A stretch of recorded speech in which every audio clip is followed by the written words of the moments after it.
Hey y'all, welcome back to A Dinosaur in the Library. I'm Dawn and I'm here to talk about books. And if you have been on my channel before, you will know that this is not my house. This is actually somewhere I've never filmed before, but the lighting is fabulous. This is the nonfiction section of my side hustle, which is my favorite books in Tallahassee. And I was sitting here, I got here early, and I thought, you know what? Let's try to film here. Just a short little sort of unhaul video and mini review.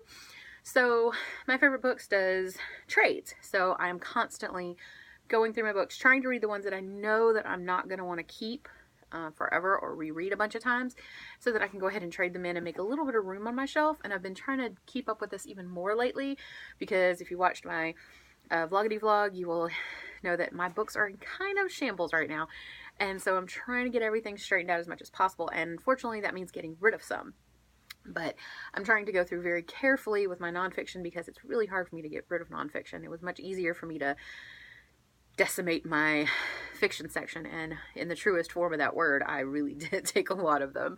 But today I brought 4 books into trade when the store opens, obviously, and 2 of them I've read and 2 of them I haven't. So I'm going to talk about the 2 that I've read first. The first one is Carl Hiaasen, Team Rodent, How Disney Devours the World, and this is part of the Library of Contemporary Thought, published by Ballantine. And I got this because, not that I'm not a fan of Disney. I mean, I love Disney. Moana, it's all of these things. I love them. But it is a huge corporation, and it's slightly strange. And this is a very, very short book. I got through it in a quick couple of hours. And that wasn't even reading straight through. But it talks a lot about all of the weird things that Disney has gotten away with, particularly how it manages to have basically its own government, taking care of all of the stuff that it has in Orlando and nearby Celebration and all of these things. So if you're interested in Disney, whether you love them or hate them, this is actually a really interesting book. And Carl Hiaasen is hilarious. He does a lot of Florida-based fiction, and he's a journalist as well. So he has a very distinct style.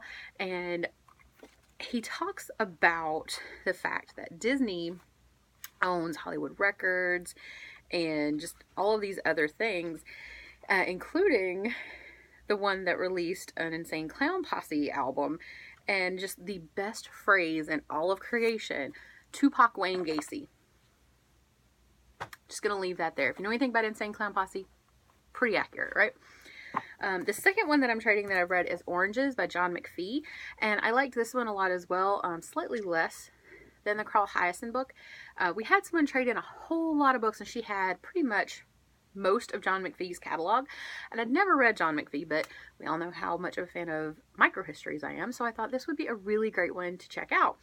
And it was pretty interesting. It's really kind of outdated at this point. It was published in 1967, and there are a few things in here that I'm just like, that's not great. Word usage, things like that. I mean, it's not racist or homophobic or anything, but it's just old.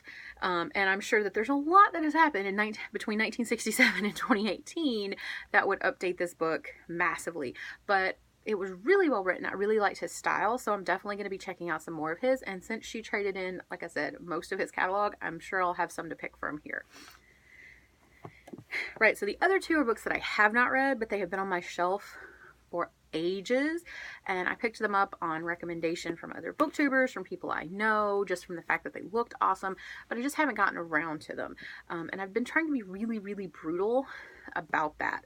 So if I've had it for a really long time and I have not gotten around to it, more than likely I'm not going to get to it anytime soon.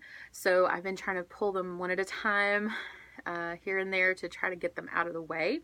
And the first one is Life in Motion, An Unlikely Ballerina by Misty Copeland. I love Misty Copeland. I think she's amazing. I think she's beautiful. I think she does tremendous work in her art. I just haven't gotten around to reading this. I have not, as much as I've loved reading nonfiction recently, I have not wanted to read biographies or autobiographies or memoirs. Just haven't. So I don't think I'm going to read this anytime soon. I really would like to read it at some point in the future, because again, I really do like her quite a lot. I follow her on Instagram. I think she's great. And if you've read it, please let me know what you think. But it's taking up so much space. I know it doesn't look like it, but and someone else will pick it up, right? I'm trading it into the bookstore. Someone who really, really wants to read that book will get it and read it, and I can pick it up again in the future if I'd like. And then the last one is Vampires in the Lemon Grove and Other Stories by Karen Russell. This was recommended to me by multiple booktubers, by multiple people that I know online. They just raved about it. They loved her writing. I tried to pick it up one day when I was in the mood for fiction, just could not get into it. And I don't think that speaks to Karen Russell's writing. She's obviously an excellent writer. She wrote Swamplandia, which everybody loved as well. Just could not get into it right then. So I'm going to give it a try in the future. But for now, this Very Pretty Witch, I love this cover. It's the matte covers and it is just gorgeous. And the drawing of the lemon on the front, kind of amazing. But I just haven't been able to get around to it. So bye, Karen. So if you live in Tallahassee and you want to read Misty Copeland or one of these books, we'll have them in at my favorite books when I trade these in today. But that's pretty much it for today. This is the last of my first dispatch for my favorite books. I hope you guys enjoyed it, and I'll be back soon with another review. Bye.